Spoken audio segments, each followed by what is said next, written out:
When President Trump called me to come back.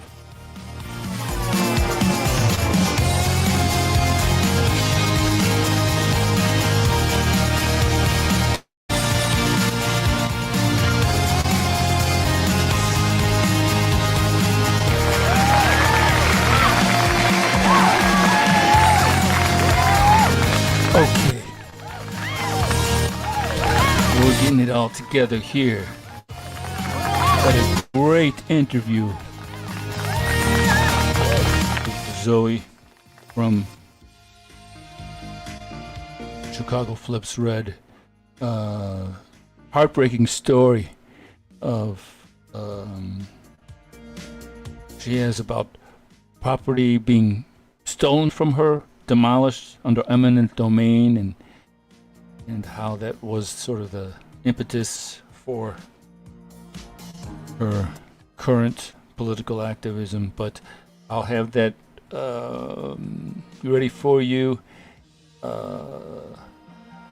in a few days. Got to edit it so it looks good. Today we're going to talk about in the news in Chicago is just relentless against the current efforts of President Trump, and it's just this spin just one way, saying how awful it is, and trying to show these protesters, there's to be like 20 or 30 protesters, and trying to film them so they look like there's a lot of people. So it's just a constant assault of ridiculousness, and it's important that we take the narrative, because the truth is that kids, all right, kids are the ones suffering the most in this whole thing. All of the trafficking that's going on. So I want to play this clip by Tom Homan, and there's a big just under 25,000 kids were found that were lost to the Biden administration. Some sex trafficked, some in slave labor. Just horrible thing that's happening to these innocent kids. But let's listen to Tom Homan. When President Trump called me to come back from retirement, he told me they wanted me to do three things: secure the border, run the largest deportation operation this country's seen, and third, find over 300,000 missing children. And that was priority one. So they've already located just under 25,000. Some of these children were found with parents just hiding because they don't want to be deported. But many were in sex trafficking. Many we found in forced labor. Slavery. I mean, forced to work ungodly hours, not going to school, working ungodly hours, and of course not getting paid, being abused. So, we rescued thousands of children. And President Trump is committed. I'm committed that we're not going to stop looking for these children until we find every single one of them or run down the leads. And unfortunately, 27 of these children have since died. So we're not giving up. This is the main priority for the Trump administration. We're going to keep going at it. Okay, so it's important that this message gets told. Okay, because Tom Homan talks about how he was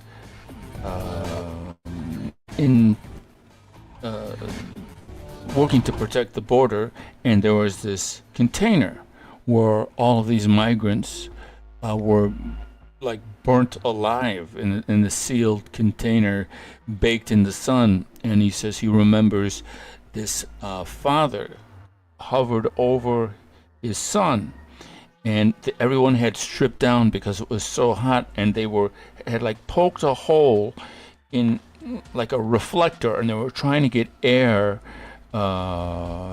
fresh air in, because they were just being cooked alive.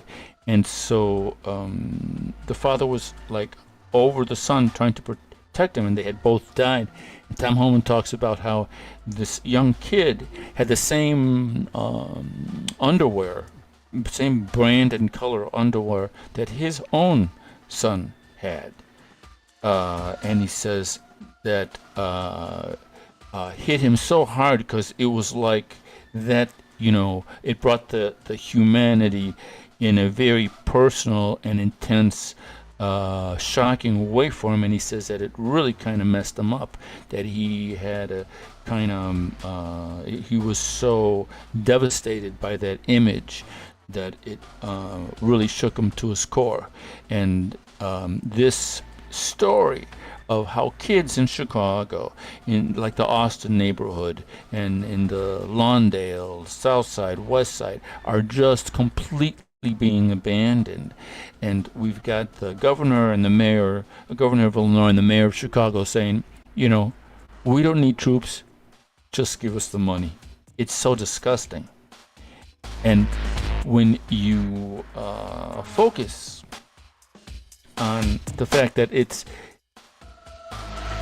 the ones really getting, the ones really suffering are the children, which is the future of this nation. So we have to take control of this narrative. We have to take control of the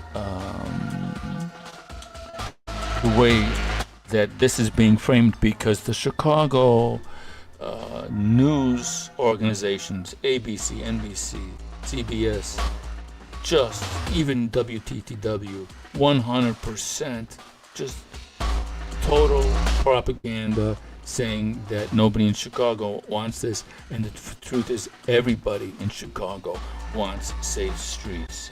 And so I said that I had the pleasure of talking with Zoe today from Chicago Flips Red, and I want to play this one cut of her on Fox and Friends here, because she's able to articulate the argument very well. She, more than me, she knows the politicians and the people to blame. So I'm gonna bring down the music and we'll let Zoe take it away here.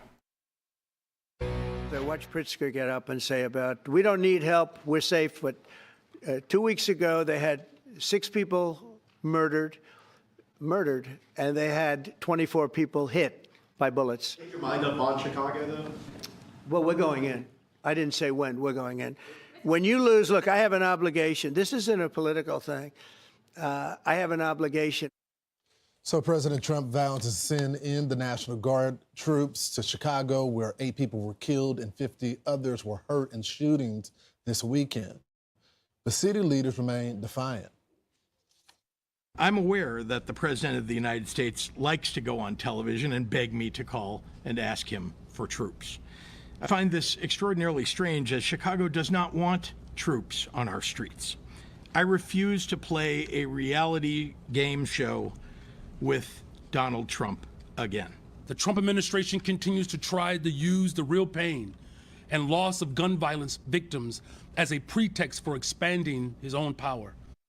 Zoe Lee, founder of Chicago Flips Red, joins us now. Zoe, thanks so much for joining the program. Thank you for having me. So they continue to say they don't need the president's help. Do you agree? No, I disagree. Yesterday, what you witnessed was the useless 5. Lieutenant Governor Juliana Stratton, our Attorney General Kwame Raoul, who we never see, Governor Pritzker, Tony Dwayne Preckwinkle, who's the Cook County Board President, and then we have Mayor Brandon Useless Johnson. They are very unconstitutional. They don't understand law, and they don't understand order. We have an education crisis in the city of Chicago. We have a mental health crisis in Chicago. Our children are dealing with PTSD, post-traumatic stress disorder, that a lot of people do not know in our communities because we're not taught about mental health. I am originally from Albany, New York.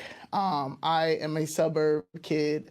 I grew up in the suburbs, and I've never had to deal with gun violence until I was older and in my mid-20s when I moved to Chicago once my father passed away. My mother's originally from Chicago. And the fact of seeing seniors getting killed, our children getting killed, mothers getting killed, young men getting killed, and we are not getting any help at all. It's starting to become normalized, and that is not normal. So what's the disconnect? Because, you know, I traveled to Chicago for like 5 years, going back and forth, covering every single murder that was happening. On weekends, detectives would send me a crime report, letting me know all of the kids that were shot throughout the week.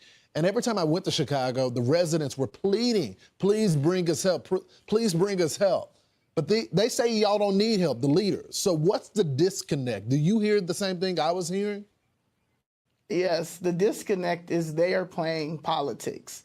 They are playing the game. We're dealing with a progressive, democratic gang. I call them, they are the real gangster disciples, the city of Chicago Democratic machine.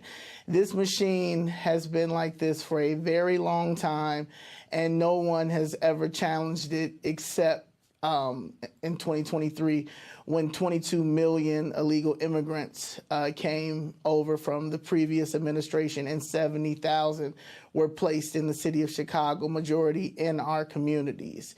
The mainstream media does not help.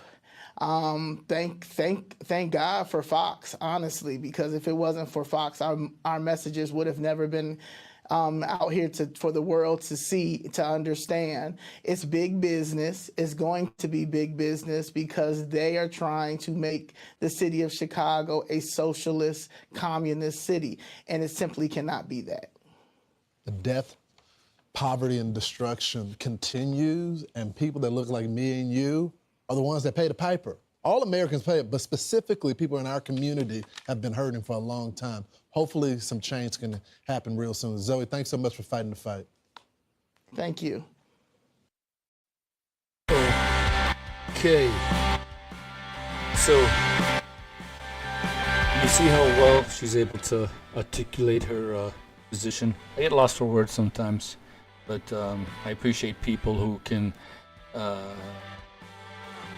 put their ideas together. I have a difficult time sometimes working on everything.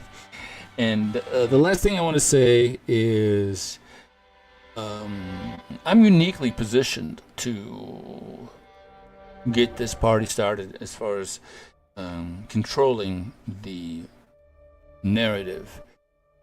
And the reason is that I know that when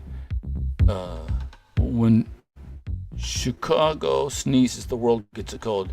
I was a part of it back in the day. This is me. Chicago house music. This got up to number 6 at JR's Music on the music charts. This was the homecoming theme for Whitney Young High School. Farley Jackmaster Funk used to blast this on the mixes back in the day. We'd be driving down Lakeshore Drive, going to AKA's on 6249.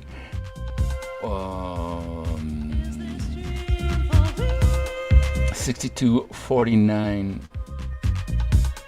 North Broadway, I think it was. And it was a glorious time. We had a live television show.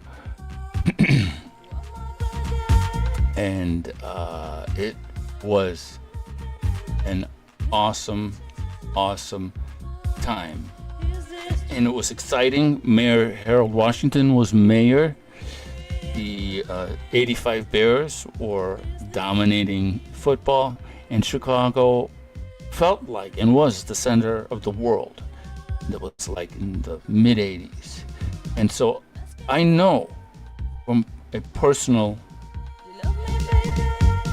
a very visceral experience how from blues to jazz to house music to Jordan to Obama, Chicago sneezes, the world gets a cold. So we can change this narrative where kids are getting slaughtered in the streets of Chicago. We can change it. We can change this narrative where it's okay to have criminals and the worst of the worst just fly into this country without, without any documentation. All right, it's unacceptable. So that's